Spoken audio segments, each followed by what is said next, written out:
जीतनगर नाम के एक गांव में सुहानी नाम की एक अनाथ लड़की रहती थी।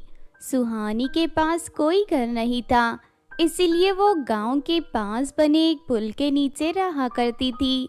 सुहानी को जब भी भूख लगती है तो वो वहां गांव के पास जाकर उनसे खाना मांग लेती थी। गांव वाले अपने घर का बासी खाना सुहानी को दे देते थे। आंटी, आप लोग हमेशा मुझे बासी खाना देती हो। बासी खाना खाने के कारण मेरी तबीयत खराब हो जाती है। दया करके आज आप मुझे ताज़ा खाना दे दीजिए। क्यों, मरने से पहले तेरी माँ हमारे घर में राशन भरवा के गई थी क्या, जो हम तुझे ताज़ा खाना दे दें? अगर तुझे बासी खाना लेना है तो ले, वरना यहाँ से निकल। ये खाना मैं कुत्तों के सामने डाल दूंगी। नहीं नहीं, मुझे बहुत भूख लगी है, आप ये खाना मुझे दे दीजिए। उसके बाद वो औरत सुहानी को कुछ रोटियां और सब्जी दे देती है। सुहानी खाना लेकर पुल की ओर जाने लगती है कि तभी अचानक उसे घर के सामने सजावट दिखाई देती है। लगता है आज इस घर में कोई प्रोग्राम है, खाने की बहुत अच्छी खुशबू आ रही है। उसके बाद सुहानी सबकी नजर बचाकर उस घर में दाखिल होती है। चारों तरफ मेहमान खाना खा रहे थे। इतनी भीड़ में किसी को कुछ पता नहीं चलेगा, मैं थोड़ा सा खाना खा लेती हूँ। फिर सुहानी अपने थैले में खाना डालने लगती है, लेकिन तभी कुछ लड़कियों की नजर सुहानी पर पड़ती है। वो सभी लड़कियां सुहानी को पकड़कर उसकी खूब पिटाई करती हैं और उसे धक्के देकर वहां से भगा देती हैं। मुझे खाने भी नहीं मिला, ऊपर से मेरी पिटाई भी हो गई। ओह माँ, मुझे बहुत दर्द हो रहा है। सुहानी रोते हुए पुल के नीचे चली जाती है। अगले दिन जब सुहानी गांव वालों के पास खाना मांगने जाती है तो सभी लोग उसके ऊपर नाराज हो जाते हैं। कल तू अंजलि के घर में खाना चुराने गई थी, हमें तेरे बारे में सब पता चल गया है। हम तो तुझे अच्छी लड़की समझ रहे थे, लेकिन तू तो एक चोरनी निकली। क्या पता कल तू हमारे घर में घुसकर कोई सामान चुरा ले, इसलिए हमने फैसला किया है कि हम तुझे यहाँ नहीं रहने देंगे। तू गांव छोड़कर चली जा, वरना तेरी बहुत पिटाई होगी। लेकिन वो औरतें सुहानी की एक नहीं सुनती और उसे गांव की सीमा से बाहर भगा देते हैं। गांव वालों ने मुझे भगा दिया, अब मैं कहाँ जाऊंगी, मेरे तो कुछ समझ में नहीं आ रहा। उसके बाद सुहानी यहाँ वहाँ भटकने लगती है। देखते ही देखते 2 दिन बीत जाते हैं। वो भूख और प्यास से सुहानी का बुरा हाल था। मुझे बहुत भूख लगी है, अब मैं क्या करूं, मुझसे भूख बर्दाश्त नहीं हो रही। तभी अचानक सुहानी को आसमान में तेज रोशनी दिखाई देती है। फिर अगले ही पल 3 परियां हवा में उड़ते हुए धरती पर आ जाती हैं। उसके बाद तीनों परियां अपनी जादुई छड़ी की शक्ति से वहां पर 3 खूबसूरत फूल के घर प्रकट कर देती है। हमने तीनों फूल घरों को हमेशा के लिए यहाँ पर स्थापित कर दिया है। अब ये हमारे तीनों फूल के घर गरीब लोगों की सहायता करेंगे। हाँ, हमारा काम हो गया, चलो यहाँ से चलते हैं। उसके बाद तीनों परियां वहाँ से चली जाती हैं। दूसरी तरफ सुहानी ने उन तीनों परियों की सारी बातें सुन ली थी। मैं 3 फूलों के घर के पास जाकर मदद मांगती हूँ। उसके बाद सुहानी तीनों फूलों के घरों के सामने जाकर मदद मांगने लगती है। मुझे पता है परियों ने तुम तीनों को यहाँ लोगों की मदद करने के लिए प्रकट किया है। हाँ, तुमने सही कहा, हमारा काम दुखी लोगों की सहायता करना है। बताओ तुम्हें क्या परेशानी है? मुझे बहुत भूख लगी है, मुझे खाने के लिए कुछ दे दो ना। उसके बाद तीनों फूल वहाँ पर तरह तरह का स्वादिष्ट खाना प्रकट कर देते हैं। अपने सामने स्वादिष्ट खाना देखकर सुहानी की खुशी का ठिकाना नहीं रहता और वो खुशी से उछल पड़ती है और जल्दी जल्दी सारा खाना खा लेती है। हमने तुम्हें पेट भर खाना खिला दिया, अब तुम जाओ यहाँ से। उसके बाद सुहानी वहां से चली जाती है। अगले दिन सुहानी दोबारा तीनों फूलों के पास खाना मांगने जाती है। तीनों फूल के घर इस बार भी उसके लिए खाना प्रकट करते हैं। इस तरह कुछ दिन बीत जाते हैं। अब सुहानी को रोज ढेर सारा स्वादिष्ट खाना खाने को मिल रहा था। फिर एक दिन सुहानी पेड़ के नीचे बैठकर खाना खा रही थी। तभी अचानक उसके पास एक लड़की आती है। और सुनो, आज मुझे ऑफिस के लिए देर हो गई। जल्दबाजी में मैं खाना नहीं बना पाई। रात को ऑफिस में काम करना है। क्या तुम मुझे अपने पास मौजूद पिज्ज़ा और बर्गर दे सकती हो? इसके बदले मैं तुम्हें 200 रुपये दूंगी। ये लो पैसे। उसके बाद वो लड़की एक पिज्ज़ा और बर्गर लेकर सुहानी को 200 रुपये दे देती है। इस बात से सुहानी मन ही मन बहुत खुश होती है। अरे वाह, मुझे तो बड़ी आसानी से 200 रुपये मिल गए। अब मैं रोज खाना बेचकर ढेर सारे पैसे कमा सकती हूँ। उसके बाद सुहानी तीनों फूलों के पास जाकर रोने का नाटक करने लगती है। क्या हुआ? तुम इस तरह दुखी होकर क्यों रो रही हो? कल रात तेज बारिश की वजह से मेरे गांव में बाढ़ आ गई थी। गांव की सारी फसल बर्बाद हो गई। मेरे गांव वालों के पास खाने के लिए कुछ नहीं बचा। क्या तुम तीनों अभी उनके लिए खाना दे सकते हो? हाँ हाँ, क्यों नहीं। हम अभी तुम्हारे सामने ढेर सारा खाना प्रकट कर देंगे। उसके बाद तीनों फूलगर वहाँ पर खाने से भरे बहुत सारे खाने के बर्तन प्रकट कर देते हैं। ये देख सुहानी बहुत खुश होती है। और ठहरो, हम तुम्हारे लिए गाड़ी भी प्रकट कर देते हैं ताकि तुम ये सारा खाना आसानी से ले जा सको। अगले ही पल तीनों फूल के घर वहाँ पर एक गाड़ी प्रकट कर देते हैं। उसके बाद सुहानी सारा खाना गाड़ी में लदाकर वहाँ से चली जाती है। फिर वो शहर के चौराहे पर खाना बेचना शुरू कर देती है। खाना बेचने के बाद सुहानी को बहुत सारे पैसे मिल जाते हैं। उस दिन के बाद से वो रोज इसी तरह गांव वालों का नाम बताकर तीनों जादुई फूल के घर से खाना लेकर बेचने लगती है। देखते ही देखते कुछ हफ्ते बीत जाते हैं। फिर सुहानी एक रेस्टोरेंट खोलकर वहां खाना बेचने लगती है। पैसे आने की वजह से उसके अंदर घमंड आ चुका था और वो गरीब लोगों से नफरत करने लगती है। सुहानी के रेस्टोरेंट में जब भी कोई गरीब लाचार खाना मांगने आता तो सुहानी उसे डांटकर भगा देती थी। फिर एक दिन एक बूढ़ी औरत अपनी 2 गरीब बेटियों के साथ सुहानी के पास खाना मांगने आती है।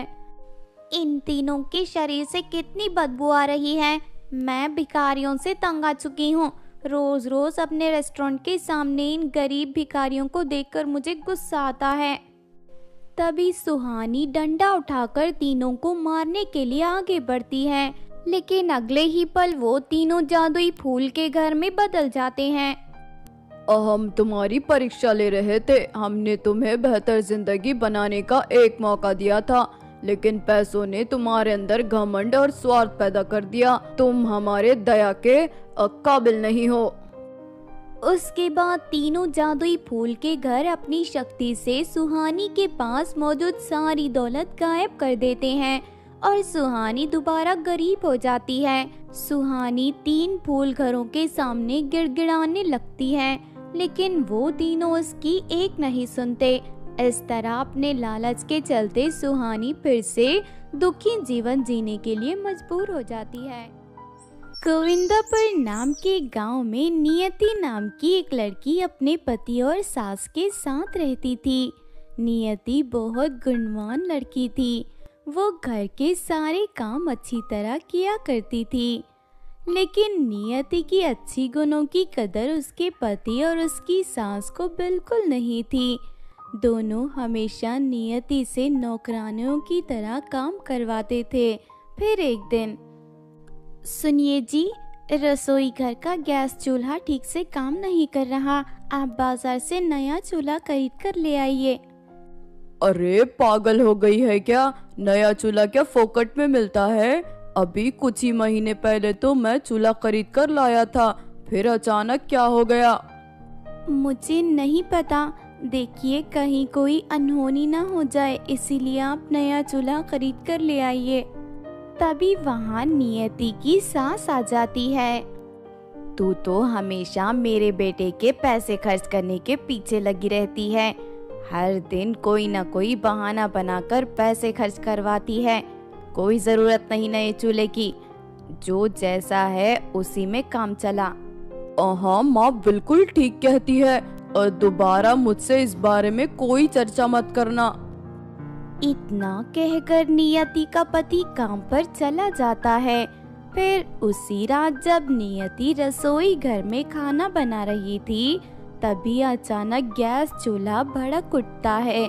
देखते ही देखते नियति के कपड़ों में आग लग जाती है। वो अपने आप को बचाने के लिए रसोई घर से भागने की कोशिश करती है, लेकिन तभी अचानक उसका पैर फिसल जाता है और वो सिर के बल जमीन पर गिर जाती है। थोड़ी ही देर में आस पड़ोस के लोग इकट्ठा हो जाते हैं। उसके बाद नियति को एक अस्पताल में भर्ती करा दिया जाता है। आग के कारण नियति का चेहरा जलकर बदसूरत बन जाता है। दूसरी तरफ उसके सर पर लगी चोट इतनी गहरी थी कि उसकी आंखों की रोशनी चली जाती है। नियति के दर्द को समझने के बजाय उसकी सास और उसका पति उसे उसके हाल पर छोड़ देते हैं। दूसरी तरफ घर के सारे काम नियति की सास को करने पड़ते थे, जिस वजह से वो सारा दिन नियति को ताने मारती थी। पता नहीं मैंने पिछले जन्म में कौन से पाप किए थे जो ये मनहूस मेरी बहू बनकर आई है। मुझे घर पर सारे काम अकेले करने पड़ते हैं और ये महारानी बैठकर मजे से खाना खाती है।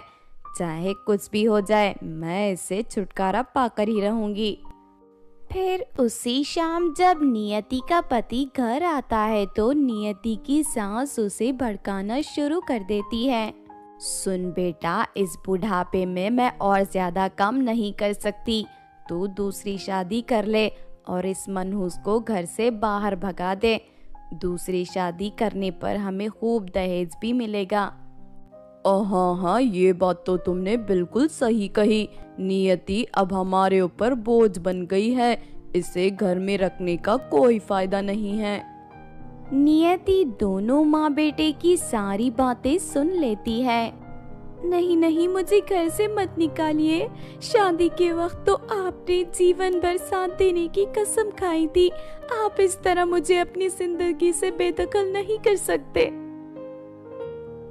तेरी बातों का मुझ पर कोई असर नहीं होने वाला। माँ बिल्कुल ठीक कहती है, अब मैं दूसरी शादी करके ही रहूंगा।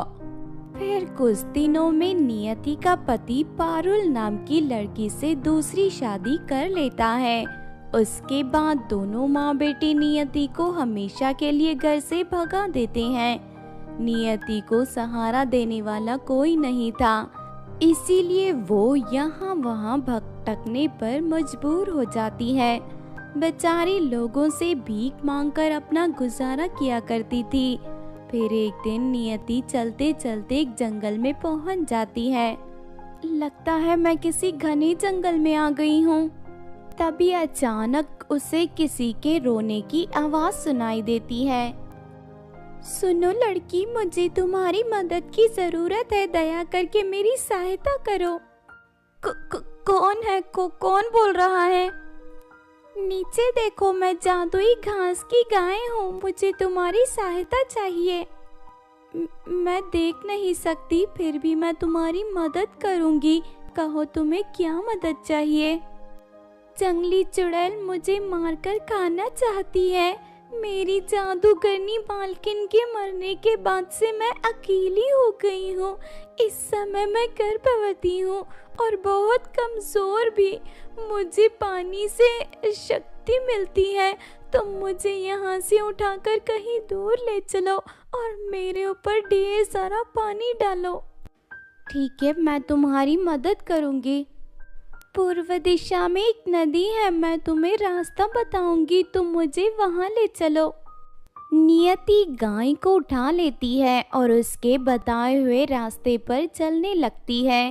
काफी घंटे चलने के बाद वो नदी किनारे पहुंच जाती है। उसके बाद वो नदी से ढेर सारा पानी लाकर जादुई गाय के ऊपर डालना शुरू कर देती है।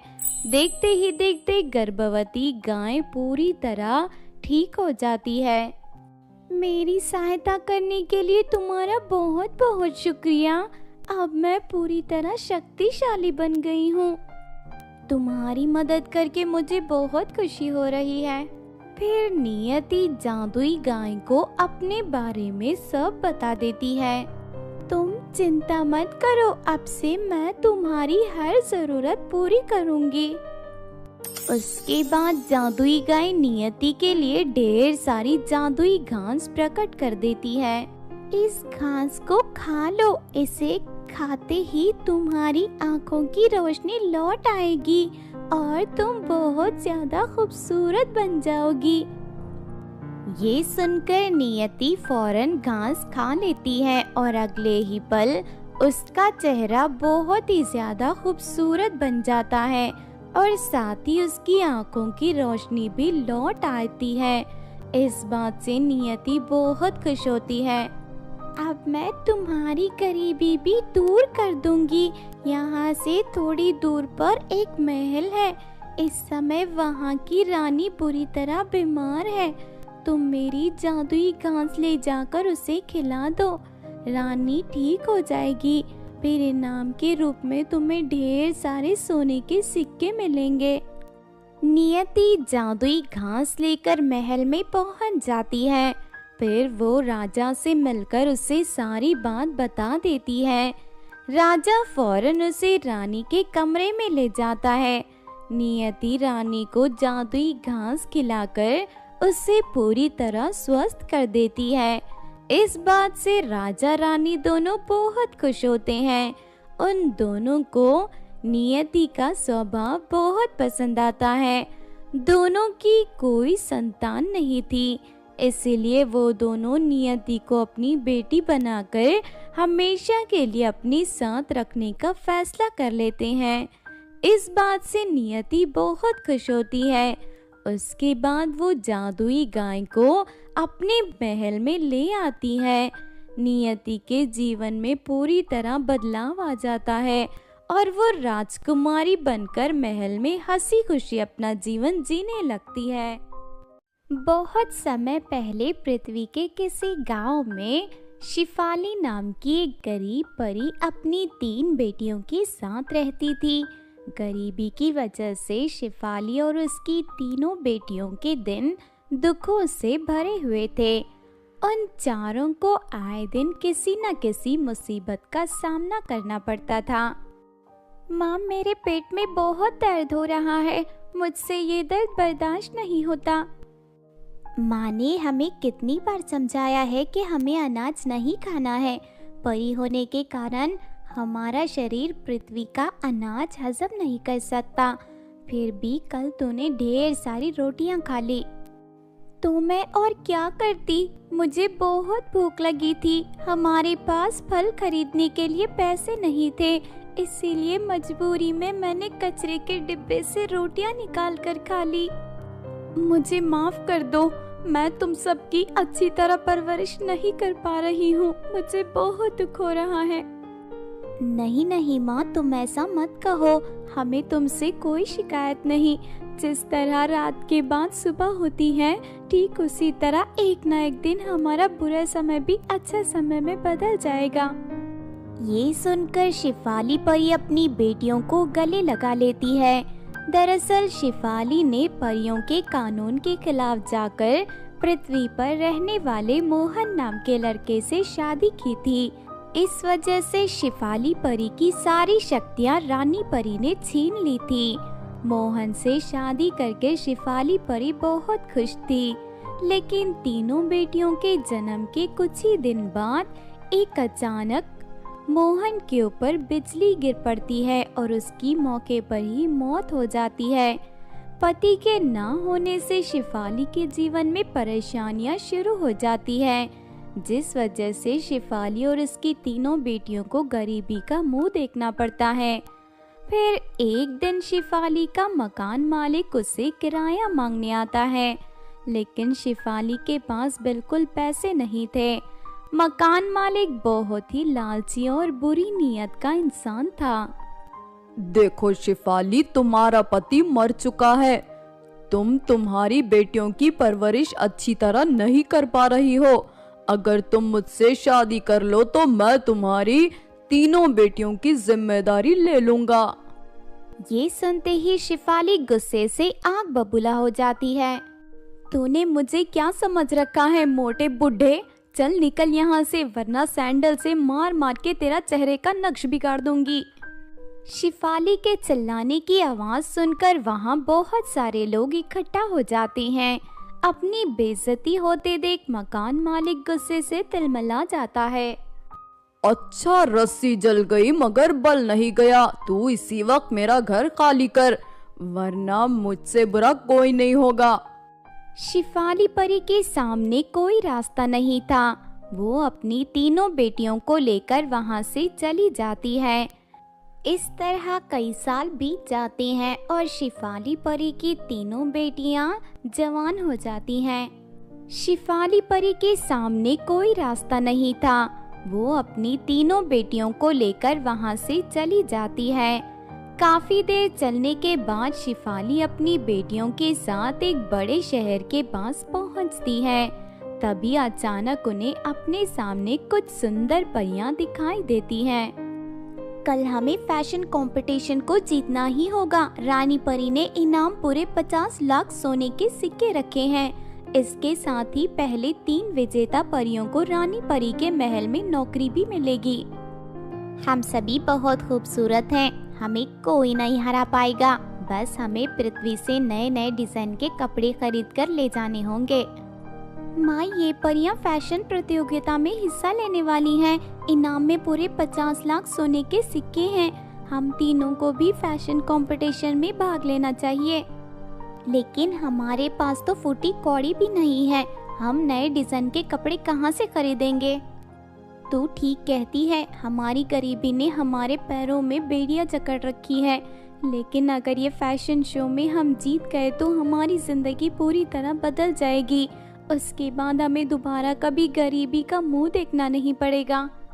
तुम तीनों चिंता मत करो, हमारे पास कपड़े खरीदने के पैसे नहीं हुए तो क्या हुआ, अक्ल तो है ना। मैं कुछ ना कुछ इंतजाम करती हूँ, चलो मेरे साथ। उसके बाद शिफाली परी अपनी तीनों बेटियों को लेकर पास के जंगल में चली जाती है। मेरा अंदाजा बिल्कुल सही निकला। ये जंगल हरा भरा है।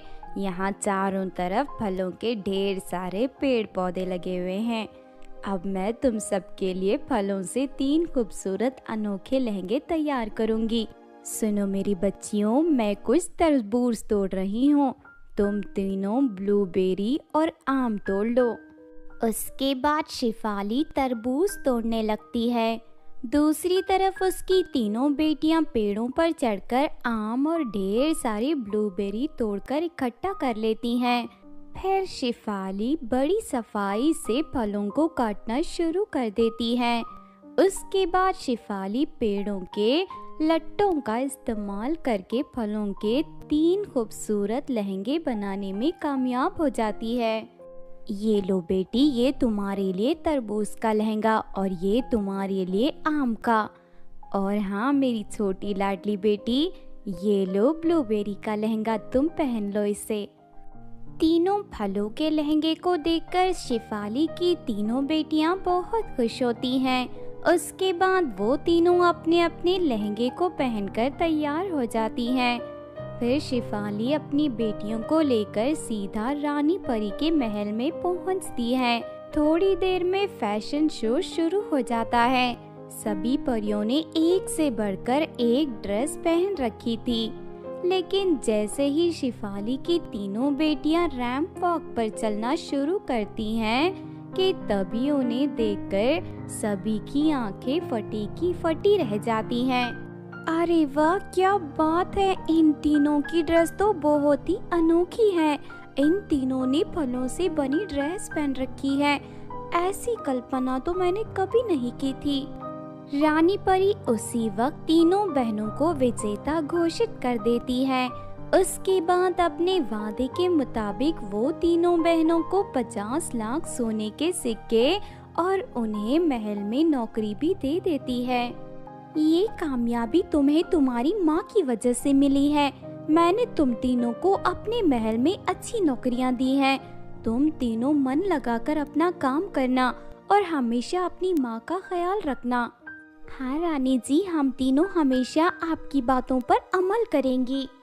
फिर तीनों बहनें इनाम में मिले सारे सोने के सिक्के अपनी माँ के हाथ में रख देते हैं। सुनो शिफाली, तुमने पृथ्वी के लड़के से शादी की थी, इसीलिए मैंने तुमसे तुम्हारी सारी शक्तियाँ छीन ली थी। सारे दुख सहने के बावजूद तुमने मेरे सामने कभी मदद की भीख नहीं मांगी।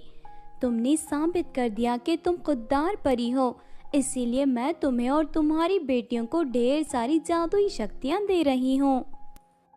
ये सुनकर शिफाली और उसकी तीनों बेटियां बहुत खुश होती हैं।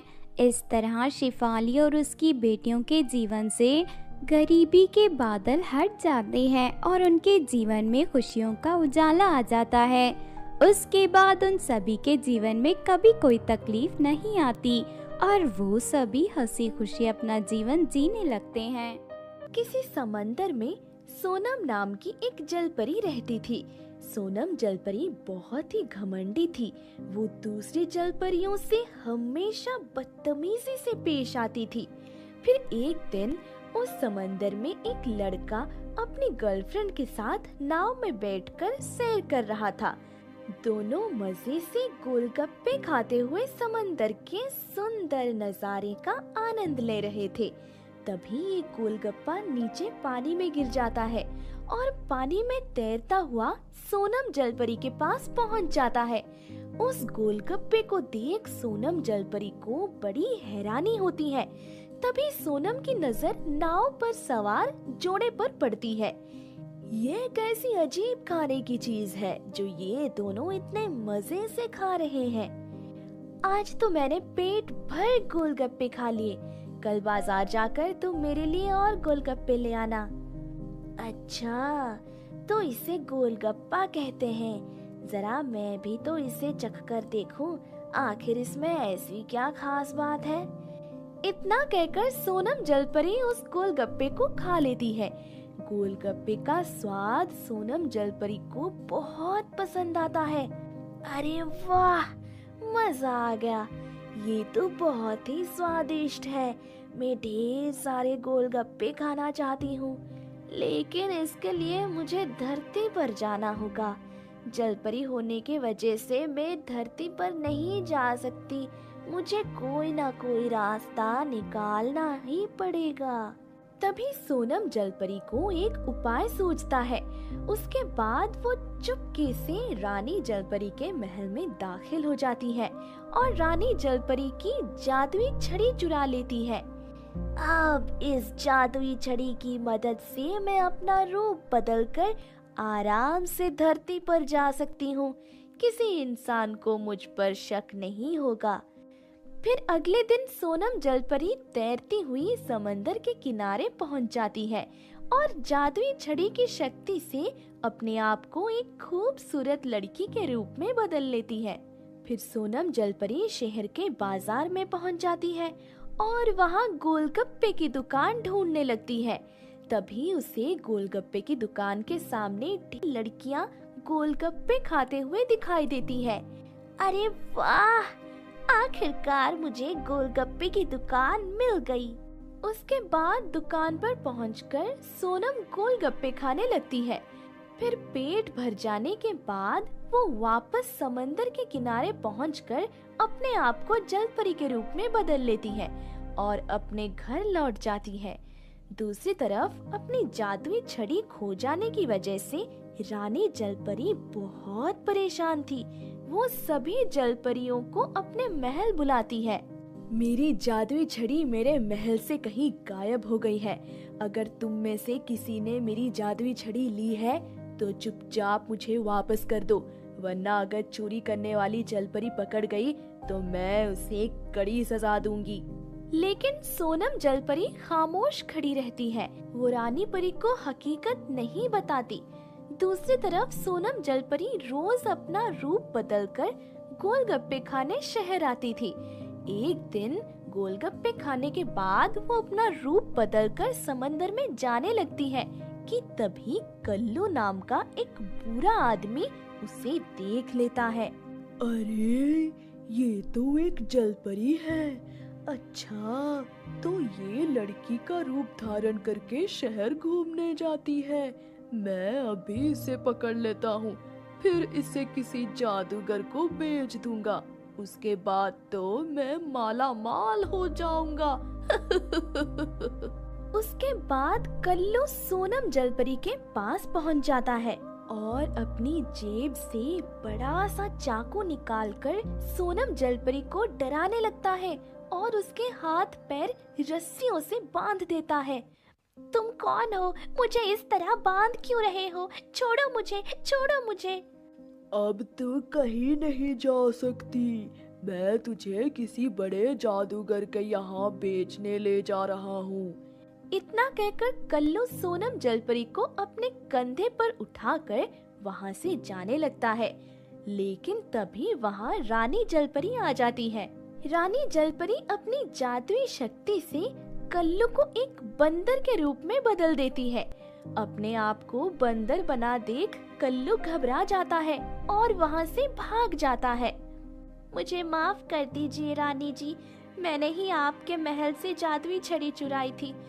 दरअसल मुझे गोलगप्पे खाना बहुत पसंद है, इसलिए मैं अपना रूप बदलकर शहर के बाजार में गोलगप्पे खाने जाती थी। बस इतनी छोटी सी बात के लिए तुमने मेरी जादुई छड़ी चुरा ली। खैर कोई बात नहीं, तुम्हें तुम्हारी गलती का एहसास हो गया है। मेरे लिए यही बहुत बड़ी बात है। तुम्हें जादुई गोलियां देती हूँ, जिन्हें खाकर तुम जब चाहे अपना रूप बदलकर मजे से गोलगप्पे खाने जा सकती हो।